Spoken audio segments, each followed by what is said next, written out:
राधे राधे दोस्तों, लफ्ज बे सूरज में आपका हार्दिक स्वागत है।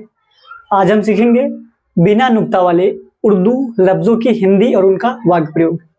ठीक है, तो कुछ लफ्ज दिए हुए हैं, इनका तलफ्फुज प्रोनाउंसिएशन उच्चारण है दीन, दस्तूर, दलील, दीदार, दीद, बुलंदी, किताब और काबिद। ये देखने में आपको लग रहे हैं कि हिंदी के हैं, ये उर्दू के लफ्ज हैं। अगर ये उर्दू के हैं तो इनकी हिंदी क्या है बताता हूँ।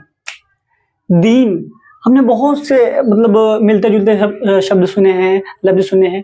दीन धर्म, तो इसका मतलब धर्म या पंथ ही होता है, धर्म या पंथ। ठीक है, इसका वाक्य प्रयोग अपने हिसाब से कर लो। जैसे भगवान का कोई दीन धर्म नहीं होता है, वो सबका भगवान होता है, सबका पिता होता है। ठीक है, तो भगवान का कोई दीन नहीं होता है, यानी कि धर्म या पंथ नहीं होता, वो सर्वत्र होता है, सर्व विद्यमान होता है। अगला दस्तूर, दस्तूर का हिंदी होता है प्रथा या फिर जो रीति होती है, रीति बोलते हैं, रीति।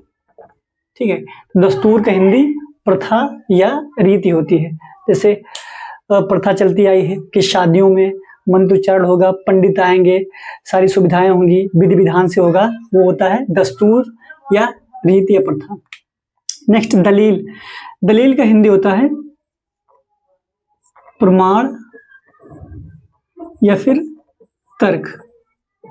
अब ये क्या होता है, जैसे ये मार्कर है, मार्कर दो प्रकार के होते हैं, एक होता है टेम्परेरी, एक होता है परमानेंट।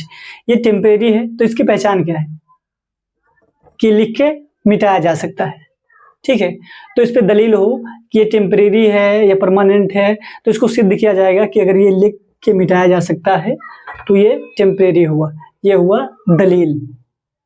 ठीक है, नेक्स्ट दीदार, दीदार का हिंदी होता है दर्शन।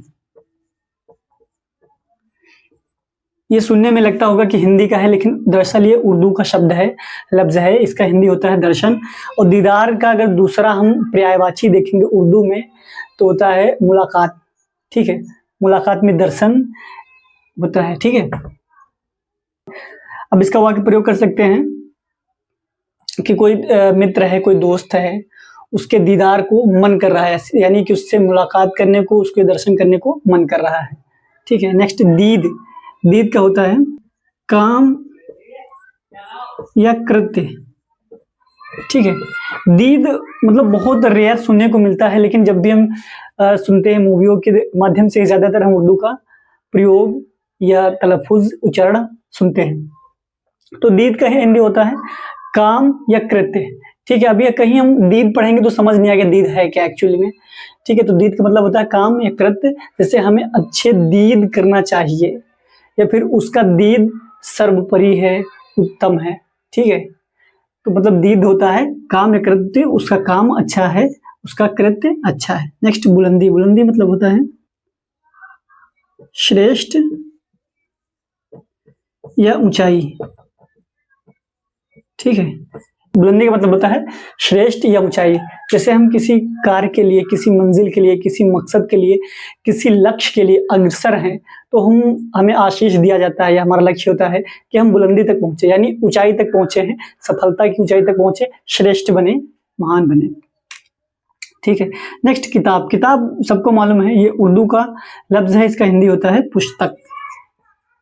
आजकल हम हिंदी खोते जा रहे हैं और उर्दू का निहत होता जा रहा है अपने अंदर, इसलिए हमें समझ नहीं आता कि किताब हिंदी है या उर्दू है।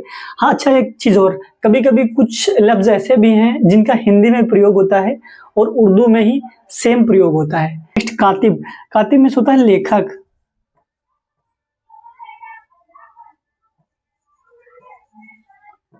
कातिब का मतलब क्या होता है, लेखक। जो किताब पुस्तक, और कातिब का मतलब लेखक, जिसने पुस्तक को लिखा है, पढ़ा है, रचा है, वो होता है रचयिता या लेखक। ठीक है, इसको नोट कर लो, फिर आगे बताता हूँ। अब बच्चे इन लफ्जों की हिंदी और इनका तलफ्फुज जानेंगे। इनका तलफ्फुज है कसरत, उन्स, औलाद, उजाड़, एहतियात, एतिमाद और एहतराम। ठीक है, सबसे पहले कसरत सबने सुन रखा है, इसका हिंदी रूप होता है व्यायाम।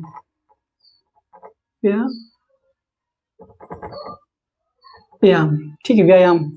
इसको अंग्रेजी में एक्सरसाइज बोलते हैं। हम जैसे हमें व्यायाम करना चाहिए, व्यायाम करने से हमारा शरीर स्वस्थ रहता है, ठीक है। नेक्स्ट उन्स, उन्स में होता है लगाव। क्या होता है? लगाव। जैसे हमें किसी व्यक्ति के प्रति, किसी इंसान के प्रति लगाव हो जाता है, उन्स हो जाता है, ठीक है, वो होता है उन्स या लगाव। नेक्स्ट औलाद, औलाद उर्दू का लफ्ज है, इसका हिंदी होता है संतान। संतान बहुत कम हम लोग बोलते हैं, औलाद का ज्यादातर प्रयोग करते हैं, ठीक है। औलाद मतलब होता है संतान, पुत्र भी हो सकता है, पुत्री भी हो सकती है, कुछ भी हो सकता है, तो औलाद का मतलब संतान। नेक्स्ट उजाड़ में होता है बंजर। जो बंजर जमीन पड़ी रहती है, जो उपजाऊ नहीं होती है, जिसमें हम खेती कृषि नहीं करते हैं, पड़ी रहती है, जानवरों द्वारा चराई जाती है, चरी जाती है, वो होता है उजाड़ या बंजर। एहतियात, एहतियात का मतलब होता है सावधानी, सावधानी, ठीक है। एहतियात का मतलब होता है सावधानी। अब इसका वाक्य प्रयोग कैसे कर सकते हैं कि हमें रोड क्रॉस करते समय एहतियात को मद्देनजर रखते हुए रोड क्रॉस करनी चाहिए, ठीक है। नेक्स्ट एतिमाद, एतिमाद में होता है विश्वास। क्या आता है? विश्वास, ठीक है। एतिमाद का मतलब होता है विश्वास। जैसे हर कोई एतिमाद काबिल नहीं होता, यानी हर कोई विश्वास के काबिल नहीं होता है। नेक्स्ट एहतिराम, एहतिराम का मतलब होता है मान सम्मान, सम्मान या फिर आदर, रिस्पेक्ट जिसको इंग्लिश में बोलते हैं, ठीक है। तो एहतिराम का मतलब सम्मान। हमें अपने बड़ों का एहतिराम करना चाहिए, हमें अपने बड़ों का, अपने गुरुजनों का, अपने माता पिता का, श्रेष्ठ जनों का एहतिराम या आदर सम्मान करना चाहिए। अब हम जानेंगे एक जैसे लफ्ज में नुक्ता लग जाने से उसका उच्चारण और अर्थ कैसे बदलता है, ठीक है। तो हम जानेंगे खाल,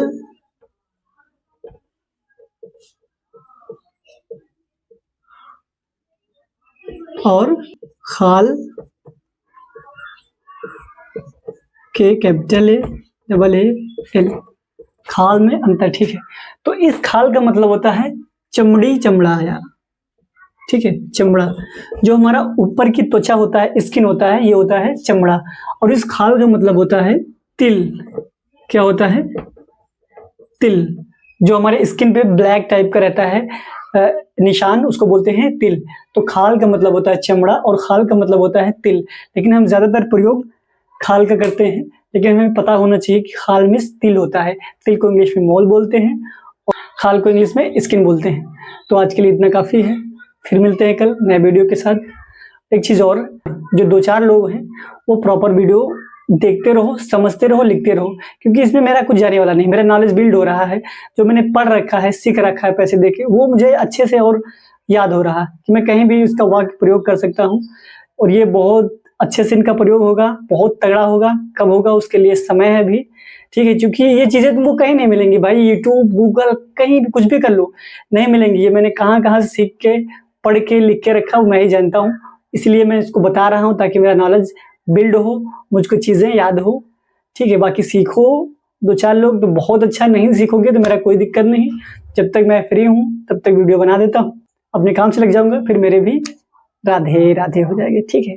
तो कल मिलते हैं फिर नए वीडियो के साथ, तब तक की राधे राधे।